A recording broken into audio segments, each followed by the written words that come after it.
Shalom, terpujilah nama Tuhan. Harapan semua sehat-sehat adanya. Bersyukur kita di pagi hari ini. Kita boleh lagi membaca Alkitab dan merenungkannya Sabtu 23 Maret 2024 melalui Sabda Pagi Gemim Sion Winangun. Saudaraku, kita akan membaca Lukas 22 ayat 53 dan diberi tema inilah saat anak manusia diserahkan. Sebelum kita membaca, kita selalu minta pertolongan Tuhan agar Tuhan rohnya bekerja pada kita. Mari berdoa. Terima kasih Tuhan, ini kami bersyukur karena berkat-Mu luar biasa. Memungkinkan jemaat-Mu boleh bangun pagi-pagi lagi untuk terus mendengarkan firman Tuhan. Firman-Mu adalah pelita bagi kaki kami dan terang pada jalan kami. Kuasai kami dengan kuasa Roh Kudus-Mu agar apa yang kami baca dan renungkan saat ini memberi kami kekuatan iman yang kokoh untuk tetap setia kepada Tuhan. Terpujilah nama-Mu. Di dalam nama Yesus kami berdoa. Haleluya. Amin. Saudara, mari kita membaca Lukas 22 ayat 53. Demikian firman Tuhan. Padahal tiap-tiap hari aku ada di tengah-tengah kamu di dalam bait Allah, dan kamu tidak menangkap aku. Tetapi inilah saat kamu, dan inilah kuasa kegelapan itu. Demikianlah firman Tuhan, dan saudara-saudara yang dikasihi dan diberkati Tuhan Yesus. Tuhan kita Yesus Kristus pada saat penangkapannya mengatakan bahwa ia sebenarnya sehari-hari berada di bait suci, sehingga siapa saja dapat berjumpa dengan dia. Jadi sebenarnya di sini juga menunjukkan bahwa imam-imam kepala dan ahli-ahli Taurat selalu melihat dia di bait Allah. Dan karena itu ketika menangkap, kenapa mereka harus membawa prajurit? Nah, itulah yang mau dijelaskan dalam pembacaan kita. Karena para prajurit bisa saja menangkapnya di saat manapun. Baik ketika sedang mengajar ataupun ketika bersama dengan para muridnya di hari-hari sebelumnya. Tetapi inilah saat kamu, itu yang dikatakan dalam kalimat terakhir bacaan kita. Inilah saat kamu dan inilah kuasa kegelapan itu.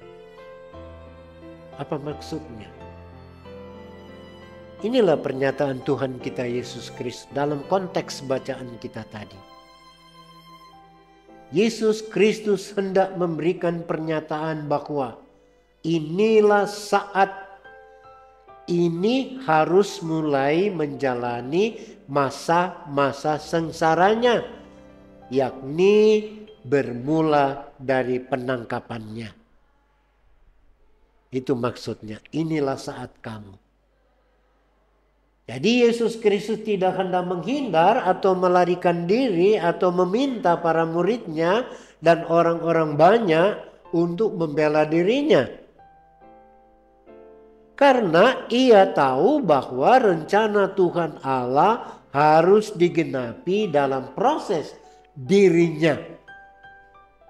Nah, proses penangkapan sampai kematiannya di kayu salib inilah harus dijalaninya sebagai bentuk ketaatannya kepada Allah Bapa. Saudara-saudaraku, jemaat yang diberkati Tuhan. Inilah saat Anak Manusia diserahkan kepada orang-orang berdosa untuk disalibkan. Artinya di saat penangkapan itu mulai proses penderitaannya itu. Dan ia harus jalani dengan ketaatan. Bagaikan domba yang siap dibawa ke pembantaian untuk disembelih. Itulah Tuhan kita. Darahnya yang tercurah di kayu salib untuk menembus dosa umat manusia. Dosa saya dan dosa saudara-saudara. Karena memang tanpa salib tidak akan ada mahkota kehidupan. Sekali lagi saudara-saudara. Tanpa salib tidak ada mahkota kehidupan. Ingat di masa-masa minggu sengsara ini. Nah, dalam kesadaran yang penuh, Yesus Kristus menyerahkan dirinya untuk dibawa guna diadili.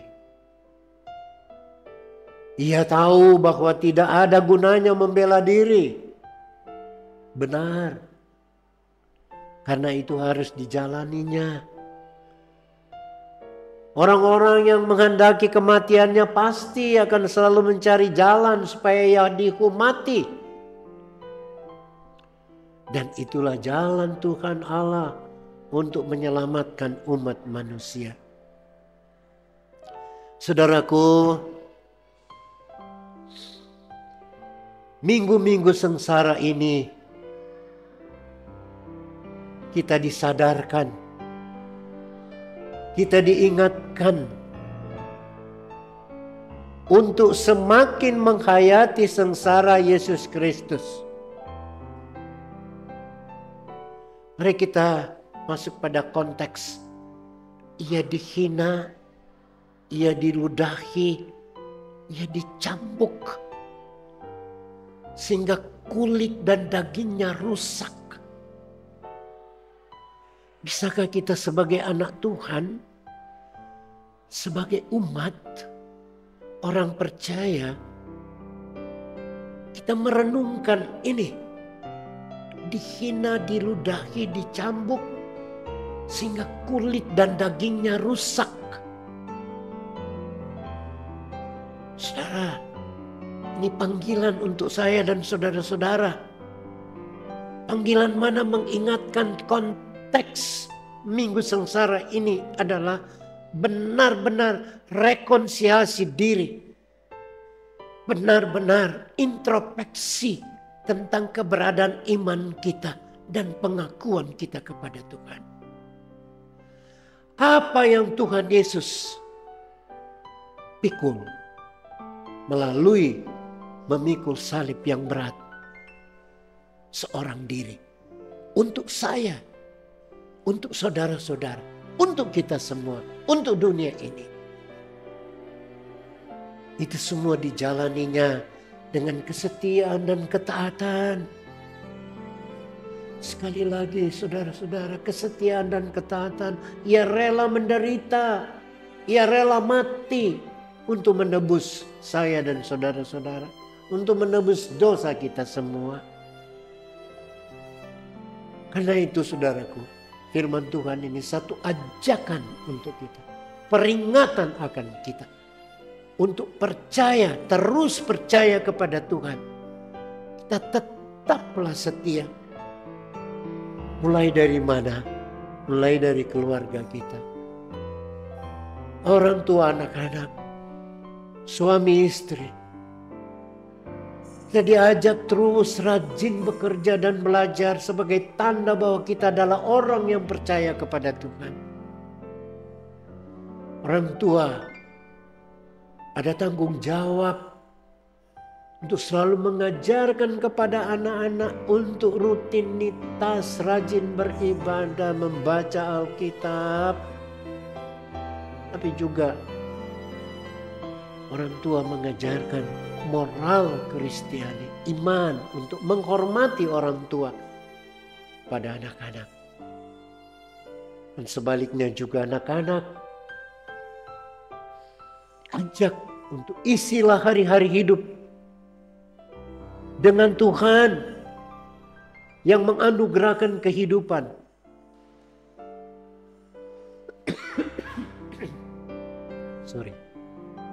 Jadilah saksi. Jadi duta Yesus Kristus dimanapun berada. Ini sekaligus diingatkan pada adik-adik remaja, adik-adik pemuda. Jadi saksi, jadi duta. Ada semboyan remaja toh, yel-yel remaja. Ingat, itu luar biasa itu. Berakar untuk menjadi saksi dan duta Yesus Kristus dimanapun berada. Jadi firman Tuhan ini mengingatkan kita semua, memotivasi kita semua. Mari saudara-saudara, saudara-saudara jemaat, keluarga-keluarga, adik-adik remaja, adik-adik pemuda, pelayan-pelayan Tuhan, mari kita diingat.